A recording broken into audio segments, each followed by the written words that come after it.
nous organiserons, je pense, le ministre, je l'ai déjà dit, nous organiserons une grande foire agricole aux environs de Brazzaville et tous les départements viendront à Brazzaville présenter leur production agricole. La directive est déjà donnée, le Premier ministre est au courant, il est là, il m'entend, le ministre de l'Agriculture aussi. Et il y aura une fois aux environs de Brazzaville, le site existe.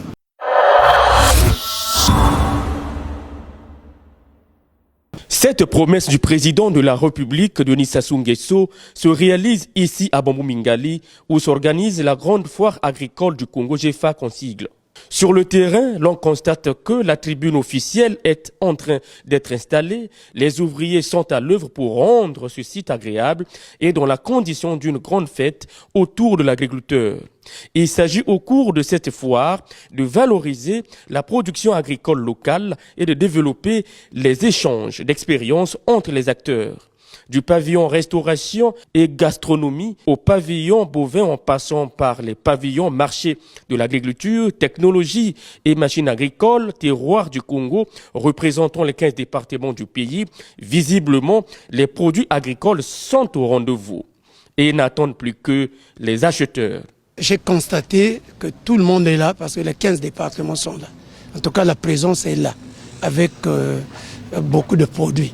Oui, le message que je donne à la population après l'ouverture de l'expo, en tout cas, il faudra qu'ils viennent parce qu'ils vont trouver tout. Le ministre de l'Agriculture, de l'Élevage et de la Pêche, le professeur Paul Valentin Gobo, sur le terrain pour les derniers réglages, salue cette vision du chef de l'État qui consiste à promouvoir l'agriculture au sens large. Donc tous les départements sont là. La Likwala, oui, c'est pas facile. La Likwala, Congo-Ubangi, le Niari, tout ça, tout le monde est arrivé.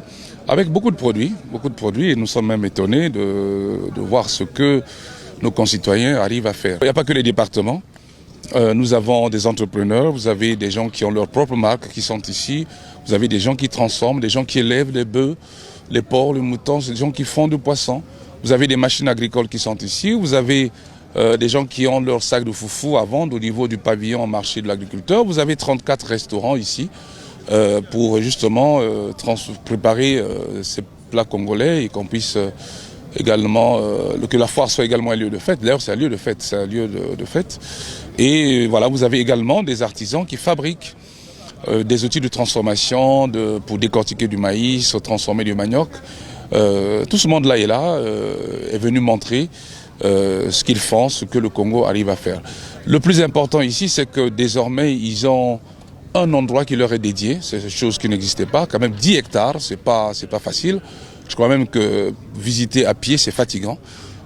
Donc c'est vraiment très intéressant avec un siège, une salle de conférence pour débattre des questions agricoles. Parfois c'est un peu difficile de prévoir la météo compte tenu du caractère micro de cette zone. Bon, mais on croise les doigts pour qu'on puisse disposer d'une tranche, d'une période dans la journée pour justement que le chef de l'État puisse lancer cette foire qu'il a voulu depuis longtemps. L'objectif de cette foire agricole est aussi d'emmener le Congo vers la sécurité et la souveraineté alimentaire, conformément à la vision du président de la République en vue de rompre progressivement avec la charge des importations alimentaires. Parmi les acteurs agricoles présents à cette foire se trouve aussi le ministre d'État Pierre Mabiala qui présente les noix de cajou de première qualité en Afrique centrale, du piment et des bœufs de croisement issus de la race Ndama et de la race Nilor. De façon générale, au fur et à mesure, ce site de 10 hectares est en train d'être pris d'assaut par les différents exposants.